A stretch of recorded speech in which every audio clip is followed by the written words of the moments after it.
Hello guys, Wizard here bringing you another Total War Warhammer replay with commentary. And for today's battle, I'm playing as High Elves and I'm against Vampire Counts. Have you guys seen that games that you usually pick your army and at start you see that your opponent has chosen an army like Vampire Counts, and when you start a game and when you see them actually is that actually they're not Vampire Counts, but they are Bretonnia. Yeah, that just happened to me. So I picked this army because I was expecting Vampire Counts and I was going for a grindy matchup. I picked some Swordmasters to get rid of everything, zombies and all of the infantry Vampire Counts can bring, and these Phoenix Guard to get everything big and be a roadblock. These guys are awesome. 100 armor, 30% physical resistance, causes fear and stuff. And yeah, because I don't play this High Elf versus Vampire Counts a lot, I have no idea how to play it. So I picked Alariel here because she can imbue magical damage in the 40-meter radius, because I was concerned about ghost units and ethereal ones. And yeah, she causes immune to psychology, which is really important when you have a lot of high tier infantry. And yeah, Alariel was cheap. That's why I didn't bring any bodyguards. I was thinking that she might be safe in this box that I made. I have 2 spearmen, 2 silveren guards, 2 Phoenix Guard, the Regiment of Renown, Keepers of the Flame, and 2 Swordmasters of Hoeth, 2 archers, and 2 Lautern Sea Guards, because yeah, I wanted to protect my archers and shoot anything that is kind of pesky. So I knew that this matchup, I'm talking about High Elves against Vampire Counts, is High Elf favored. But as I said, even if a matchup is favored, but you don't know what are the units that causing that matchup to be tilted in your favor, yeah, you have no idea how to pick. So that's it. I don't know. There might be better armies against Vampire Counts, but yeah, I picked this one. I have no idea what they are.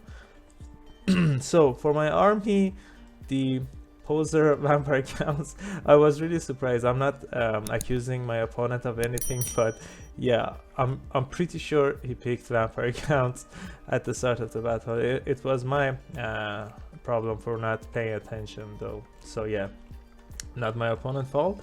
So let's go over his army. 3 peasant mob to mock up units. 1, 2, 3, 4 men at arms with no shields.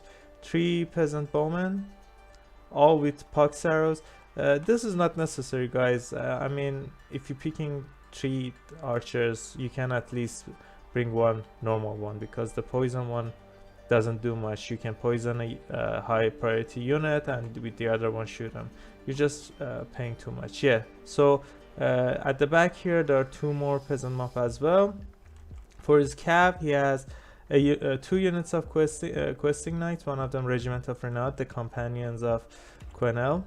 These guys are really cool. Let's just see them here. Yeah, really awesome. And for his air unit, he has 2 paladins. Both of them have Guardian, which is a bug right now. When you have 2 Guardian auras, if a character leaves the aura, the other one, the buff still stands on them. We'll see if it happens in this game as well. And some Royal Hippogriff Knights for some armor piercing and terror, and yeah, that's it. And a unit of Wardens of Morford, the mounted yeoman archers. So let's start a battle. So I was genuinely surprised here. My brain went haywire. I was thinking, what's going on? Have I been duped? Why didn't I pay attention and stuff? I was trying to go on top of the mountain, because yeah, that's the better position to be. These wardens take a lot of arrows to the faces, I guess. Look at the damage they got kind of wiped out. But overall, I'm okay with my army, because as I saw, my opponent doesn't have a lot of cav units. I was kind of confident. And the matchup, the Bretonnian versus High Elves, is Bretonnian favored. So yeah, I was kind of nervous, but it's fine. So yeah, I was trying to micro everything, and I was looking at what my opponent has brought. So yeah, unfortunately Aurelier gets dived or dove by these many units, which is not nice. She's gonna take a lot of damage, so I'm gonna have to cast the Star of Avalon till the backup get here. The backup being these Keepers of Flame and these Spearmen. And yeah, unfortunately I'm able to move Alariel, excuse me, out of the blob. So I cast Tempest here. I think it was overcasted. I don't know if it's doing the damage or not. No, it isn't, because they went on the ground. So yeah, I was able to move my archers back and then move these Keepers of Flame here, which is really good position to be. And yeah, these guys are shredding this poor paladin and the other guys. Aerial, now that these guys are fighting a lot of units, I can fight with aerial against these guys, which is fine. I'm gonna cast a heal here, and one of the paladins is running away. Let's see if the guardian aura is still on him. No, it's not. Then maybe it's on the lord. Yeah, I haven't seen the bug. I have heard about it. So maybe it's on the legendary lord. I'm not sure. It's not here as at least. So yeah, don't mind me, guys. So these companions of Quenelle get a bit excited, and they charge at the Phoenix Guard. Even though they're fighting some men-at-arms and peasants and stuff, they're still are really good units. That's why these poor questing knights are getting wrecked. And on the other side, the paladins run away, both of them, unfortunately.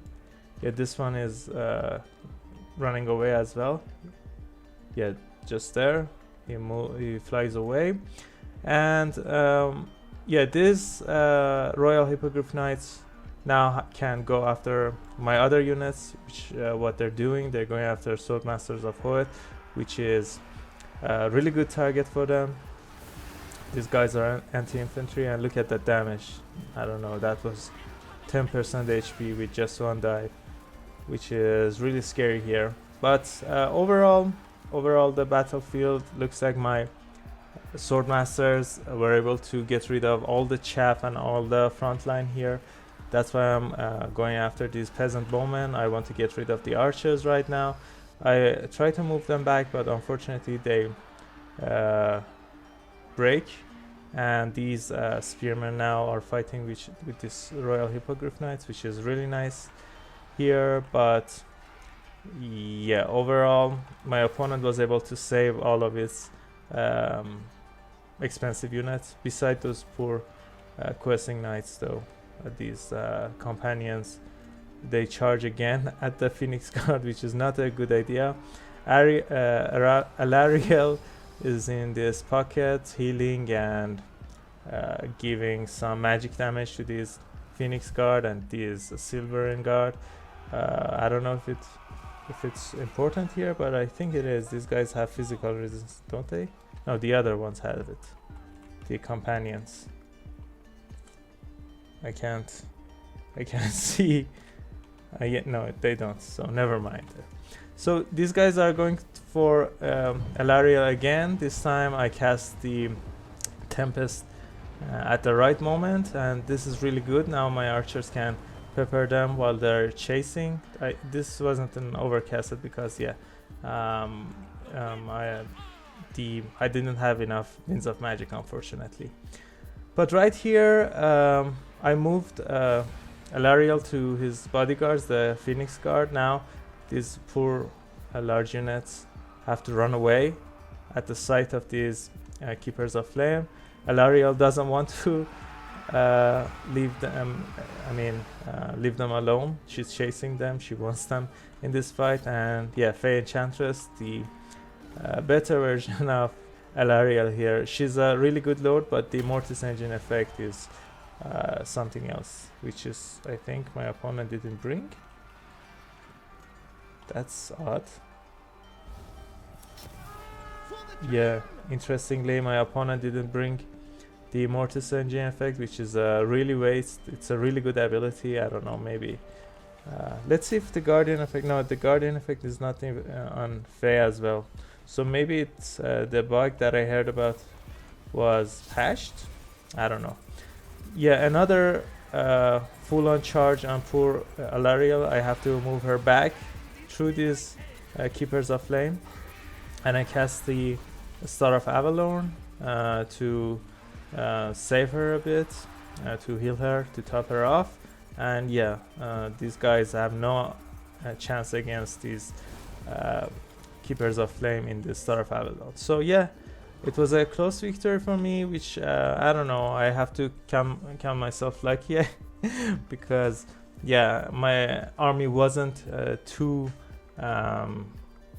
something that cannot win at all against Bretonnia. So yeah, maybe my opponent's excuse me guys, army is not that competitive as well, but yeah, overall I'm happy with the result. So Alariel did a really good amount of damage. Look at that, 1300 damage value, which is crazy for a healing lord. Yeah, she had HP as well, and she was alone. I mean, look at this, she was getting gooned by a lot of units, these Royal Hippogriff Knights and Paladins. Yeah, so for my front line, the Silver Guard always do good. The Swordmasters, look at that, 300 kills. They killed a lot of peasants there. Look at that. Yeah, 18k damage. Wow. Really nice. So yeah, these guys are awesome, by the way. So yeah, the Phoenix Guard also did fine. 3 kills, but the damage value of 2200. This one 1800, nearly 19, which is really good. I guess these guys are staple pick in this matchup. I mean, if I was Bretonnia, I would have brought some Trebuchet for sure, which would have done a lot of damage to this Phoenix Guard and this unit, but my opponent didn't. The archers, wow, they did a lot of damage. So nearly all of my units paid for them. So beside this spearman and this silver guard, let's look at my opponent. Unfortunately, yeah, it looks like yeah, these guys did fine. This one paid for itself. My opponent's army, I don't think they did that good. The archers did fine. The questing knights, they were charging at anti-large, which is not really where they want to be. The Royal Hippogriff Knights, though, look at that. They're nearly paid for themselves. Unfortunately, they were desperate to get rid of the Alariel, which is, yeah, their downfall, I guess. So yeah, that's it for this video, guys. I hope you enjoyed it. If you did, I would really appreciate it if you if you leave a like and subscribe. It would really help me and my channel grow. I upload videos daily, so stay tuned for that as well. And yeah, hope to see you guys soon. Bye.